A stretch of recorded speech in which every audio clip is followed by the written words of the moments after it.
অভিনেতা তথা সাংসদ দীপক অধিকারী ওরফে দেবের পর তৃণমূলের রাজ্যসভার সাংসদ সামিরুল ইসলামকে এসআইআর শুনানির নোটিশ দিল নির্বাচন কমিশন।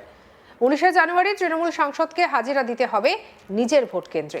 নোটিশ পাওয়ার পর সামিরুল ইসলাম জানান, বাঙালিদের স্বাধীনতা সংগ্রামের লড়াই এটা, মানুষ ভোটে জবাব দেবে। ভোটার তালিকায় বিশেষ নিবিড় সংশোধনের কাজ ঘিরে রাজ্যে বিতর্ক ক্রমশ দানা বেঁধেছে। এসআইআর প্রক্রিয়ায় একের পর এক বিশিষ্ট ব্যক্তিত্বকে নোটিশ পাঠাচ্ছে নির্বাচন কমিশন। টলিউড তারকা তথা ঘাটালের সাংসদ দেবের পর এবারে সেই তালিকায় যুক্ত হলো তৃণমূলের রাজ্যসভার সাংসদ সামিরুল ইসলামের নাম। তৃণমূল কংগ্রেসের 3বারের সাংসদ অভিনেতা দেব তথা দীপক অধিকারী, তাকে স্পেশাল ইন্টেন্সিভ রিভিশনের শুনানিতে রেখেছিল নির্বাচন কমিশন। সেই মতো বুধবার দিন কলকাতার যাদবপুরের কার্জুনগড়ের স্কুলে গিয়ে হাজিরা দেন অভিনেতা সাংসদ। আর এবার তৃণমূল কংগ্রেসের রাজ্যসভার সাংসদ সামিরুল ইসলামকে এসআইআর এর শুনানির নোটিশ দিল নির্বাচন কমিশন। নোটিশে উল্লেখ করা হয়েছে, সাংসদের বর্তমান ভোটার তালিকা এবং পূর্বের ভোটার তালিকা অনুযায়ী বাবা ও মায়ের নামে অমিল রয়েছে, অর্থাৎ গণনা ফর্মে ভুল তথ্য প্রদান করা হয়েছে। সাংসদ সামিরুল ইসলামের বাড়ি বীরভূমে। বর্তমানে এই দুনিগ্রাম হলো হাসন বিধানসভা কেন্দ্রের অন্তর্গত। 19শে জানুয়ারি দুপুরে তাকে দুনিগ্রামের করিমপুর উচ্চ বিদ্যালয়ে গিয়ে হাজিরা দিতে হবে, এমনটাই বলা হয়েছে। বিজেপির বিরুদ্ধে ক্ষোভ উগরে তৃণমূলের second in command Abhishek Banerjee বলেন, আমাদের প্রতিনিধিরা সারা বছর মানুষের পাশে থাকে। এসআইআর এ মানুষকে হয়রানির শিকার হতে হয়। বিজেপি মানুষকে যেভাবে কাঁদিয়েছে, মানুষও আগামী দিনে তাদেরকে কাঁদাবে। কি বলেছেন অভিষেক, শুনবো। আমাদের প্রতিনিধিরা তো সারা বছর থাকে, খালি ভোটের সময় না। আর এসআইআর এর সময় যেভাবে মানুষকে হয়রানির শিকার হতে হয়েছে, মানুষ দেখেছে বিজেপি কোথাও মানুষের পাশে দাঁড়ায়নি, মানুষের কাছে সাহায্যের হাত বাড়ায়নি। তো যারা মানুষকে কাঁদিয়েছে, আগামী দিন মানুষ তাদের কাঁদাবে। দাদা বলছি, একটা লাস্ট প্রশ্ন, যে আপনি কত কিলোমিটার এড়িয়ে জনসভায় আসতে পারেন, কিন্তু প্রধানমন্ত্রী অনেক বড় ব্যাপার। আর প্রধানমন্ত্রী সুলভ আচরণ করেছে। আমি তো সাধারণ কর্মী, আমাকে যদি কেউ ষড়যন্ত্র করে আটকানোর চেষ্টা করে, আমি সেই ষড়যন্ত্র চূর্ণ বিচূর্ণ করতে জানি। আমি সেই ষড়যন্ত্রের বেড়াজাল বা চক্রব্যূহ ভেঙে চূর্ণ বিচূর্ণ করে কোথায় কি করতে আমি জানি। আমার আজকে আসার কথা ছিল 1টার সময়, কলকাতা থেকে 11:30টার সময় রওনা দেওয়ার কথা ছিল। আমি অপেক্ষা করি 12টা অবধি। তারপরে আমি বুঝে গেছি, যখন দেখলাম যে এদের চাল ঠিক না, তখনই আমি বুঝে গেছি। তখন আমি ঝাড়খণ্ডের মুখ্যমন্ত্রী দপ্তরে যোগাযোগ করে তাদের সাথে কথা বলে আমি ধন্যবাদ দিই। তারা ইমিডিয়েটলি তাদের হেলিকপ্টারটা ওখান থেকে ডিলিং করে পাঠিয়ে আমাদের সঙ্গে সঙ্গে কলকাতায় পাঠিয়েছে, যাতে আমি আসতে পারি। আমার আসতে হয়তো একটু কাল বিলম্ব হয়েছে, অনেক মানুষ মাঠে ছিল। আমি যখন হেলিপ্যাড থেকে সভামঞ্চের দিকে যাচ্ছিলাম, দুধারে যেভাবে সাধারণ মানুষের সমাগম, আমি কৃতজ্ঞ মানুষের কাছে। আর যারা রাস্তায় এই ঘন্টার পর ঘন্টা দাঁড়িয়ে আছে, তারা শুধুমাত্র এক ঝলক দেখা বা কথা শোনার জন্য আসে না, তারা সিদ্ধান্ত নিয়ে আসে যে যেটুকু বিজেপির মানে বুথে ক্ষমতা বা প্রভাব বা অস্তিত্ব রয়েছে, সেটুকু ভেঙে চুরমার করে তাদেরকে ঝেঁটিয়ে বিদায় দেওয়ার সিদ্ধান্ত নিয়ে তারা মাঠে এসছে। তৃণমূলের মুখপাত্র জামশেদ আলী খান কি বলছেন, শুনবো। দেখুন, আমি বা আমাদের অভিনেতা ও সাংসদ দেব বা সামিরুল ইসলাম, এগুলো তো খুব তুচ্ছতাচ্ছিল্য ব্যাপার।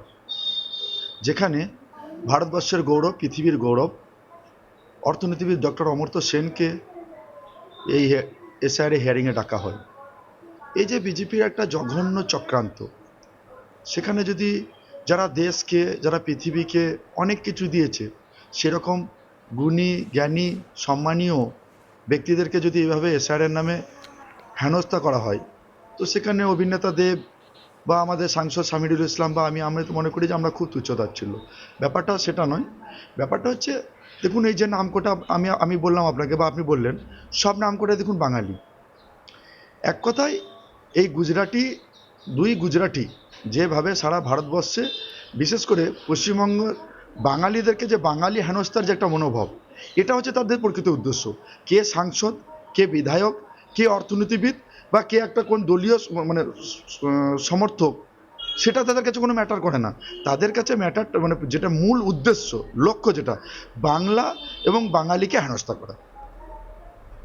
এই চক্রান্ত মানে আপনাদের তৃণমূলের তরফ থেকে বলছে যে এসআইআর নামে বিজেপি চক্রান্ত তো এই চক্রান্ত কি তৃণমূলে কিভাবে নির্বাচনে হাতিয়ার বানাবে? দেখুন, নির্বাচনে হাতিয়ার আমাদের মানে মমতা বন্দ্যোপাধ্যায় সেই 11 সালে ক্ষমতায় আসার পরে যেভাবে বাংলার উন্নয়নের একটা গতি দিয়েছেন, সেই 15 বছরের উন্নয়নের খতিয়ান, যেমন এখন দেখবেন আমাদের দিদির উন্নয়নের পাঁচালীর প্রচার, যেটা আমি অলরেডি করছি হাসন বিধানসভায়। তো সেখানে এই যে 15 বছরের উন্নয়ন, সেখানে নতুন করে মমতা বন্দ্যোপাধ্যায়কে কোনো নতুন অস্ত্র নিয়ে লড়াই করতে হবে না। আমি এসআইআরটাকে হাতিয়ার বলে মনে করি না। আমি এই এসআইআরটা মনে করছি যে বাঙালির এবং বাংলার বাঁচার লড়াই। এই যে তাদেরকে জোর করে বাংলাদেশি প্রমাণ করে দেওয়া, রোহিঙ্গা প্রমাণ করে দেওয়া, বিদেশি প্রমাণ করে দেওয়া, যে একটা চক্রান্ত, সেই চক্রান্তের বিরুদ্ধে লড়াই চলছে আমাদের, এবং সেই লড়াইয়ের নেতৃত্ব মমতা বন্দ্যোপাধ্যায় দিচ্ছেন, সেই লড়াইয়ের নেতৃত্ব অভিষেক বন্দ্যোপাধ্যায় দিচ্ছেন, এবং সেই লড়াইয়ে বাংলা এবং বাঙালি জিতবে মমতা বন্দ্যোপাধ্যায় এবং অভিষেক বন্দ্যোপাধ্যায়ের নেতৃত্বের এই লড়াই। অন্যদিকে মুরারই বীরভূমের তৃণমূল নেতা সৈয়দ আক্তার কি বলছেন শুনব। আমাদের লোকসভার এমপি দীপক অধিকারী মহাশয় থেকে শুরু করে নিয়ে আমাদের রাজ্যসভার মেম্বার সামিরুল ইসলাম মহাশয়কেও এই নোটিশ করা হয়েছে। এটা বাংলার মানুষ ভালোভাবে তো জানে যে এটা সম্পূর্ণরূপে একটা টার্গেট করছে বিজেপি।